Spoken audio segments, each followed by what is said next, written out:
de Zero Waste France. Merci d'accueillir sur scène Flore Berlingen.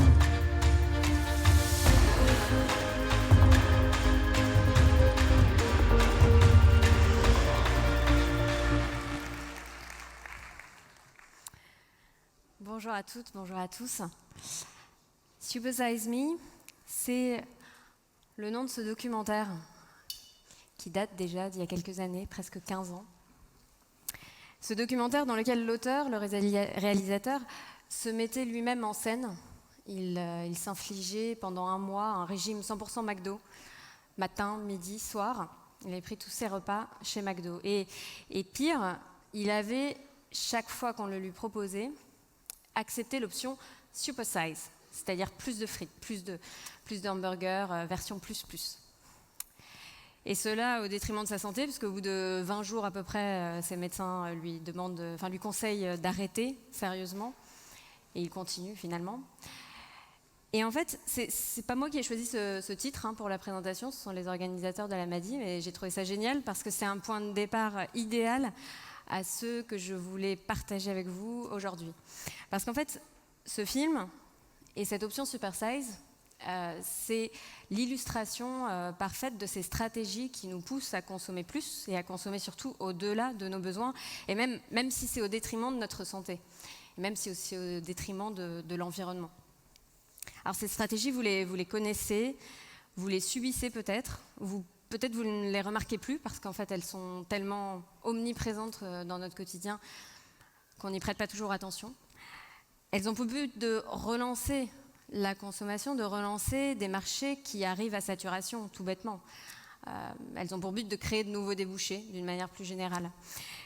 Quand tout le monde mange déjà des hamburgers et des frites, il faut trouver un moyen d'élargir les portions. Il faut qu'on mange plus de frites et plus de hamburgers.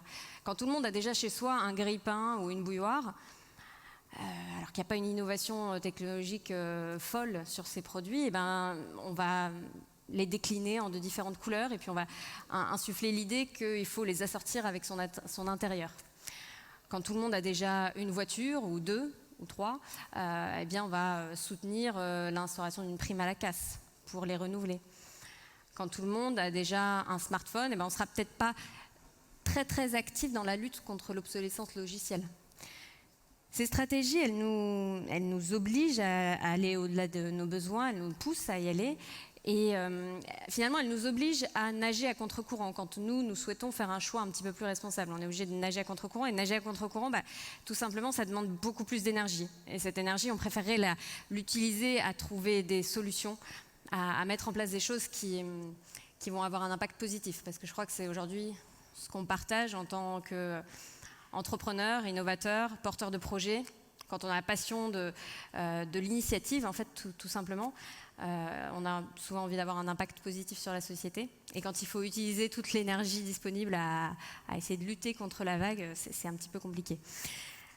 Alors moi, je travaille pour une ONG qui milite pour la réduction des déchets et du gaspillage. Alors du coup, on nous demande souvent de venir expliquer comment on réduit la surconsommation, le gaspillage. Pour savoir comment on peut s'y attaquer, pour pouvoir présenter des recettes, des solutions, il faut savoir à quoi on s'attaque et donc se demander ce que c'est que la surconsommation. Surconsommation ou gaspillage. D'ailleurs, quelle est l'image qui vous vient tout de suite en tête quand vous entendez le mot gaspillage ? Qui a l'image de l'eau du robinet qui coule sans qu'on l'arrête ? Quelques-uns. Qui a pensé au gaspillage alimentaire, à la nourriture qu'on jette ? Waouh, ok. Voilà, donc ça c'est l'image du gaspillage qu'on a effectivement parce que on se dit c'est quelque chose qui aurait pu servir et qui va être jeté, qui va être vraiment gaspillé. C'est normal, c'est aussi le résultat de campagnes de sensibilisation qu'il était important de mener. Mais ça ne nous permet pas tout à fait, je pense, de comprendre la notion de surconsommation. Et d'ailleurs, ce mot de surconsommation, il peut paraître très difficile à définir, très subjectif, parce que où est-ce qu'on met le curseur ? Ce qui va paraître une surconsommation, une consommation excessive à une personne, va peut-être pas le paraître pour une autre. Moi, je pense que justement, on peut s'aider du mot gaspillage. Dans le mot gaspillage, il y a aussi pillage. Il y a une idée de privation. La consommation excessive, c'est celle qui va priver une autre personne très loin de chez nous, à l'autre bout de la Terre, de sa propre consommation, ou qui va priver les générations futures de la même consommation que la nôtre. Finalement, la surconsommation, est-ce que ce n'est pas tout simplement une consommation qui n'est pas généralisable, que ce soit maintenant ou que ce soit à l'avenir? Donc on voit bien que finalement cette notion de surconsommation, elle est tout sauf technique, elle est plutôt éthique, politique et économique. Et c'est là que je voudrais refaire le lien avec ces stratégies dont je vous parlais à l'instant. Et vous proposer une autre définition, encore une autre de la surconsommation. Pour moi, c'est surtout le résultat produit par la recherche incessante de nouveaux débouchés. Et ces nouveaux débouchés, ils sont exigés par un modèle économique qui est fondé sur des volumes croissants, tout simplement. Il n'est pas envisageable aujourd'hui, et c'est dommage, de vendre moins de grille-pain que l'année précédente. Et alors ce serait sans doute pas un souci si on était dans un monde de ressources illimitées, mais comme vous le savez, je ne vais pas revenir sur ce chapitre-là parce qu'il est déjà largement illustré dans les médias, ces ressources, elles ne sont pas illimitées, elles sont limitées, et c'est pour ça que ces stratégies que j'ai évoquées tout à l'heure, elles commencent à être pointées du doigt, et même plus que ça, elles sont parfois tout simplement dénoncées comme cette campagne de pub par les acteurs publics en charge des questions environnementales, en l'occurrence l'ADEME, qui a porté plainte contre cette publicité auprès de l'autorité de régulation de la publicité, parce que finalement elle rendait encore un peu plus explicite ces stratégies dont je vous ai parlé, puisque là le message est clair, on vous incite à renouveler un achat, à renouveler un équipement dont vous n'avez pas besoin puisque vous l'avez déjà très clairement. Alors bien sûr, cette campagne, par ailleurs, elle montre aussi les limites de l'autorégulation, parce que l'autorité de régulation de la publicité auprès de qui cette plainte a été déposée, n'a malheureusement pas donné suite à la demande de l'ADEME de la retirer, cette autorité de régulation de la publicité étant administrée, gouvernée par les acteurs même de la publicité. Donc voilà, c'est peut-être la raison pour laquelle ça n'a pas été le cas. Alors, entendons-nous bien, là à l'écran vous voyez un ordinateur, un écran. Bien sûr, la surconsommation de ce type d'objet va avoir un impact considérable, particulièrement considérable, parce que c'est des ressources rares qui sont exploitées, parce que c'est des composants qui font le tour du monde avant d'être assemblés et d'arriver dans les rayons des magasins. Mais finalement, même si c'était un écoproduit, mettons une gourde pour remplacer les bouteilles d'eau, le raisonnement pourrait être le même malgré tout. C'est-à-dire si le marché des gourdes est saturé, et c'est peut-être même déjà le cas, parce que finalement, en France aujourd'hui, est-ce qu'il n'y a pas déjà suffisamment de gourdes en circulation ? Voilà, on peut imaginer que ce marché arrive assez rapidement à saturation. Si on trouve des moyens de nous faire renouveler plus souvent l'achat de cette gourde ou de les collectionner, on tombera exactement dans le même écueil que celui que je vous décrivais. Alors, à ce stade, vous dites peut-être que tout cela peut être résolu si on change notre modèle de production. Parce que finalement, ce que je vous disais sur les ressources qui sont limitées, ça c'est l'économie linéaire du passé. Aujourd'hui, on est en train de passer à autre chose, on est en train de passer à l'économie circulaire. Et si on met en place une économie circulaire, on va pouvoir s'accommoder de cette... on va pouvoir continuer à consommer de la même manière, puisqu'on aura trouvé une manière plus vertueuse de produire les objets dont on a besoin et dont on a envie surtout. Alors, l'économie circulaire, bien sûr, ça apporte un certain nombre de solutions, ça apporte un certain nombre de réductions d'impact, en termes de prélèvement des ressources, d'impact en termes d'émissions de gaz à effet de serre, mais malheureusement, la boucle, telle qu'on la présente ici, la boucle, elle n'est jamais véritablement fermée. Il y a des fuites, il y a des consommations inhérentes au processus de recyclage notamment, ce qui fait que pour l'instant, on n'est pas du tout dans un cercle complètement vertueux et surtout pas infini. Voilà, la problématique du recyclage aujourd'hui, c'est qu'on est dans un recyclage imparfait et qui, a priori, ne pourra pas devenir véritablement parfait pour des raisons physiques, techniques, technologiques, notamment.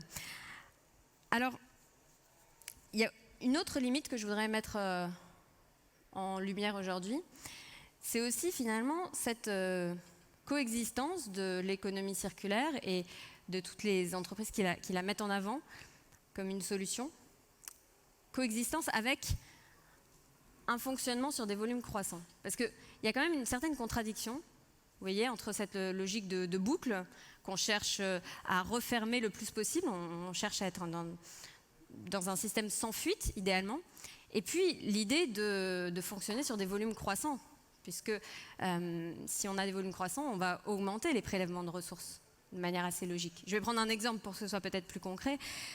Imaginons qu'une entreprise qui fait de l'eau en bouteille, de l'eau minérale en bouteille, arrive un jour à faire des bouteilles en plastique complètement circulaires. Alors, il faut un certain effort d'imagination parce qu'aujourd'hui, ce n'est pas du tout le cas et il y a peu de chances que ce soit réellement possible de fabriquer le bottle-to-bottle de manière vraiment réelle.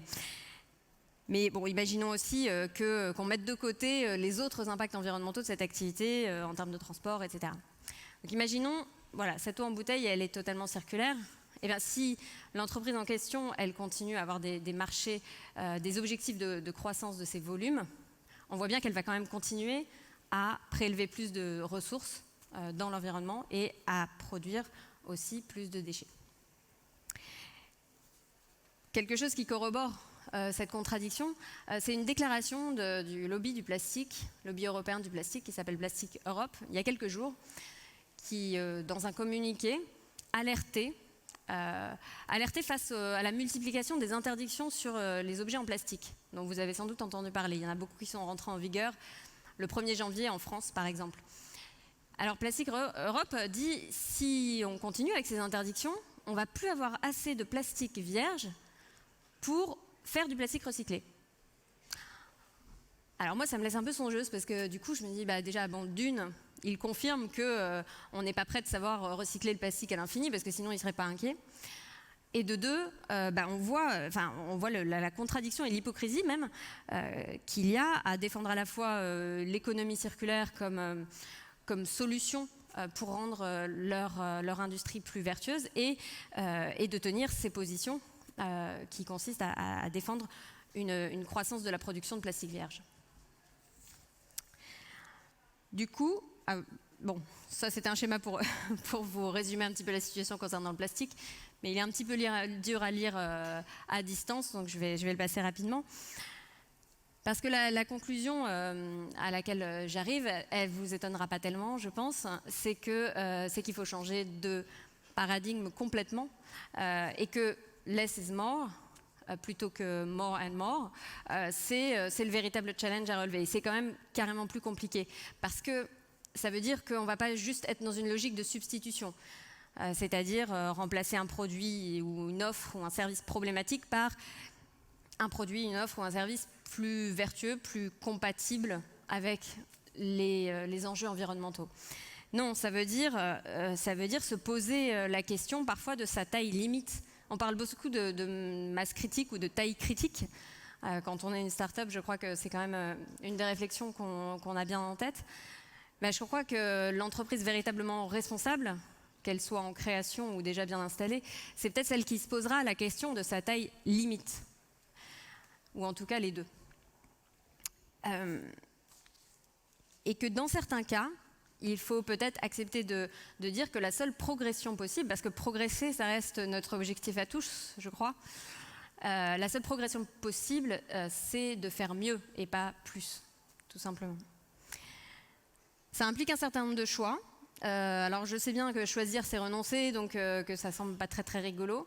Mais choisir, c'est aussi se laisser la possibilité, justement, enfin c'est un luxe quelque part, c'est se laisser la possibilité de choisir, de préserver l'essentiel et de choisir ce qui est réellement important pour nous, individuellement, et pour nous, collectivement. Ces choix, on est déjà en train de les faire d'une certaine manière, puisque je parlais des interdictions plastiques il y a quelques minutes. On est en train de faire le choix collectivement de commencer tout doucement, pas suffisamment vite, mais bon quand même, à sortir un peu de la société du jetable. Parce qu'on se dit que le plastique, et d'autres matériaux d'ailleurs, faut peut-être le réserver à des usages pour lesquels il est indispensable, pour lesquels il n'y a pas tellement d'alternatives et on en a encore besoin. Donc, entre les deux, je préfère pouvoir continuer à produire des dispositifs médicaux, par exemple, pour lesquels on a besoin de certaines matières plastiques, plutôt que de continuer à produire de la vaisselle jetable. Donc le choix, voilà, il est nécessaire et il peut être tout à fait positif. Enfin, et pour conclure, parce que je sais que vous êtes là à la recherche d'inspiration pour nourrir votre démarche d'innovation. L'innovation aujourd'hui, pour moi, ce serait de repartir uniquement des besoins et de ne pas chercher à en créer de nouveaux, d'une part. Et c'est surtout aller un cran plus loin dans l'innovation. À nouveau, ce n'est pas substituer un produit problématique par un écoproduit, c'est plutôt se demander comment on va pouvoir non seulement réinventer le produit, mais aussi réinventer le modèle économique qu'il y a derrière. Parce que si ce modèle économique, il reste fondé sur des volumes croissants, et je parle de volume de matière, mais pas seulement, ça peut être de volume d'échange, etc., etc. Même l'immatériel a toujours des conséquences matérielles, je pense que vous en êtes bien conscients. Donc, si on est sur des volumes croissants, il y a de fortes chances pour qu'on soit en contradiction à court, moyen ou long terme avec l'intérêt environnemental et l'intérêt plus général aussi de notre santé et voilà, de notre vie sur Terre. Donc pour moi, l'innovation, c'est réinventer avant tout la création de valeur, le modèle économique qu'il y a derrière vos offres et vos produits. Et j'espère que ce forum et d'autres pourront nourrir ça à l'avenir. Je vous remercie.